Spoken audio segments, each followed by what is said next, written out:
Assalamualaikum warahmatullahi wabarakatuh. Kami dari kelompok 1 akan mempresentasikan materi mengenai integrasi nasional. Pertama-tama saya akan menjelaskan definisi integrasi nasional.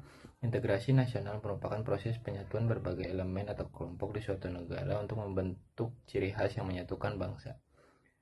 Proses ini dapat terjadi melalui alkulturasi dan asimilasi budaya. Sebagai contoh, Kota Palembang menunjukkan integrasi nasional melalui berbagai produk budaya yang lahir dan dari interaksi antara beragam kelompok masyarakat, termasuk pendatang seperti Cina dan Arab. Keberagaman budaya ini, mulai dari zaman Sriwijaya hingga zaman Kesultanan Palembang Darussalam, menciptakan tantangan dalam menjaga kesatuan bangsa. Oleh karena itu, penting bagi semua lapisan masyarakat untuk menghormati keberagaman ini guna menjaga integrasi nasional dan mewujudkan prinsip Bhinneka Tunggal Ika. Yang kedua, ada faktor-faktor yang mempengaruhi integrasi nasional. Faktor yang mempengaruhi integrasi nasional meliputi kepemimpinan politik, keadilan sosial, pendidikan, media dan komunikasi, agama dan budaya, ketahanan ekonomi dan keamanan, juga kebijakan publik. Faktor-faktor ini saling terkait dan memainkan peran penting dalam membentuk integrasi nasional suatu negara. Upaya untuk memperkuat integrasi nasional seringkali melibatkan pendekatan yang holistik dan berkelanjutan. Yang ketiga, ada pentingnya integrasi nasional bagi bangsa Indonesia. Integrasi nasional memiliki signifikasi yang besar bagi bangsa Indonesia, antara lain penguatan identitas, membangun persatuan dan solidaritas, mempertahankan kedaulatan, mendorong pembangunan yang merata, meningkatkan kesejahteraan sosial dan ekonomi. Ada juga menjaga keamanan dan ketertiban dan juga membangun citra positif di mata dunia. Integrasi nasional bukan hanya menjadi kunci keberhasilan bangsa Indonesia dalam mencapai tujuan-tujuan pembangunan, tetapi juga merupakan persyaratan dan dalam membangun masyarakat yang adil, makmur, dan sejahtera bagi semua warga Indonesia. Bagaimana proses integrasi nasional? Untuk mencapai integrasi nasional, dibutuhkan suatu proses yang matang agar kelak keintegrasian tersebut tidak terpecah belah oleh berbagai ancaman, gangguan, dan hambatan yang datangnya berasal dari dalam ataupun luar negeri. Berikut ini adalah proses integrasi nasional di Indonesia. Yang pertama, modal awal integrasi nasional adalah adanya rasa senasib dan sepenanggungan yang dimiliki oleh bangsa Indonesia sejak dahulu kala. Meski perjuangan bangsa Indonesia dalam mengusir penjajah pada selang waktu sebelum abad 20 dengan ditandai adanya sifat kedaerahan. Yang kedua, memasuki pada abad 20, gejala semangat kebangsaan semakin membara dan terlihat dengan munculnya berbagai organisasi atau pergerakan yang menjadi salah satu titik awal kebangkitan nasional. Yang ketiga, pada dekade 1920-an, para pemuda tampil di dalam panggung sejarah Indonesia dengan menyongsong tema persatuan dan kesatuan untuk menuju Indonesia yang merdeka. Yang keempat, pasca proklamasi kemerdekaan, perjalanan bangsa Indonesia di dalam bernegara harus ditempuh dengan berbagai peristiwa. Ancaman terhadap integrasi nasional. Ancaman terhadap integrasi nasional terdiri atas dua jenis, yakni ancaman integrasi nasional di bidang militer dan non-militer.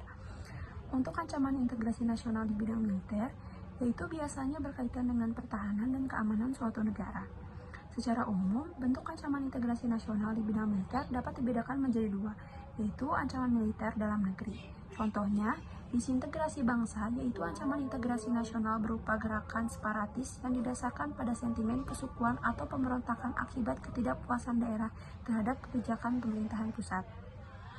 Yang kedua, yaitu adanya keresahan sosial yang diakibatkan oleh kebijakan ekonomi serta pelanggaran hak asasi manusia atau HAM.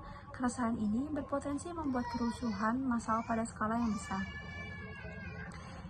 Yang ketiga, itu adanya upaya perubahan ideologi Pancasila dengan ideologi lainnya dan tidak sesuai dengan kebiasaan dari masyarakat Indonesia. Yang keempat, yaitu makar atau pengkhianatan pemerintahan yang resmi dan konstitusional. Ancaman militer luar negeri.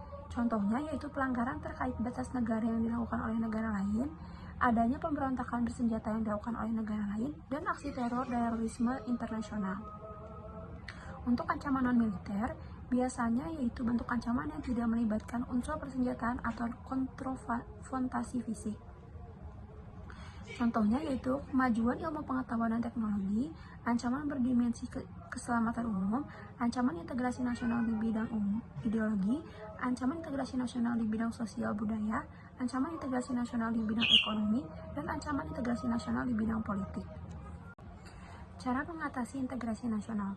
Undang-Undang Negara Republik Indonesia tahun 1945 telah mengatur strategi pertahanan dan keamanan bangsa Indonesia dalam mengatasi ancaman integrasi nasional.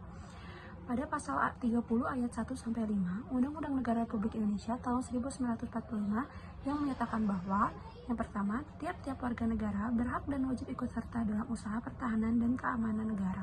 Yang kedua, usaha pertahanan dan keamanan negara dilaksanakan melalui sistem pertahanan dan keamanan rakyat semesta oleh Tentara Nasional Indonesia dan Kepolisian Negara Indonesia sebagai kekuatan umum dan rakyat sebagai kekuatan pendukung. Yang ketiga, Tentara Nasional Indonesia terdiri atas Angkatan Darat, Angkatan Laut, dan Angkatan Udara sebagai alat bertugas mempertahankan, melindungi, dan memelihara keutuhan dan kedaulatan negara. Yang keempat yaitu Kepolisian Negara Republik Indonesia sebagai alat negara yang menjaga keamanan dan ketertiban masyarakat, bertugas melindungi, mengayomi, dan melayani masyarakat serta menegakkan hukum. Yang kelima atau yang terakhir yaitu susunan dan kedudukan Tentara Nasional Indonesia, Kepolisian Negara Republik Indonesia, hubungan kewenangan Tentara Nasional Indonesia dan Kepolisian Negara Republik Indonesia di dalam menjalankan tugasnya, yaitu syarat-syarat keikutsertaan warga negara dalam usaha pertahanan dan keamanan diatur dengan undang-undang. Beberapa contoh masalah integrasi nasional dalam kehidupan berbangsa dan bernegara. Pertama, perbedaan kepentingan. Kedua, aksi protes dan demonstrasi. Aksi protes disebut juga unjuk rasa yang selalu terjadi dalam kehidupan manusia. Hal itu terjadi karena setiap orang memiliki pendapat dan pandangan yang mungkin berbeda. Protes merupakan aksi tanpa kekerasan yang dilakukan oleh individu atau masyarakat terhadap suatu kekuasaan. Protes dapat pula terjadi secara tidak langsung sebagai rasa solidaritas antar sesama karena kesewenang-wenangan pihak tertentu yang mengakibatkan kesengsaraan bagi orang lain. Ketiga, meningkatnya kriminalitas. Perbuatan kriminal yang muncul di masyarakat secara khusus akan diuraikan sebagai akibat terjadinya perubahan sosial yang menimbulkan kesenjangan kehidupan atau jauhnya ketidaksamaan sosial. Akibatnya, tidak semua orang mendapat kebahagiaan yang sama. Adanya perbedaan tersebut menyebabkan setiap orang memiliki penafsiran yang berbeda-beda terhadap hak dan kewajiban.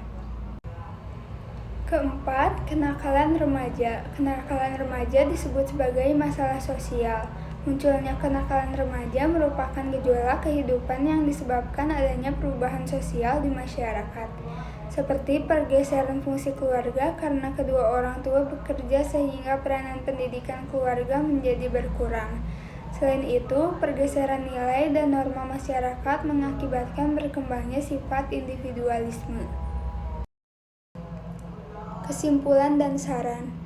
Integrasi nasional merupakan konsep yang mengarah pada terciptanya kebersamaan dan meminimalkan perbedaan dalam pendayagunaan potensi, pemenuhan aspirasi, dan penanggulangan setiap masalah kebangsaan.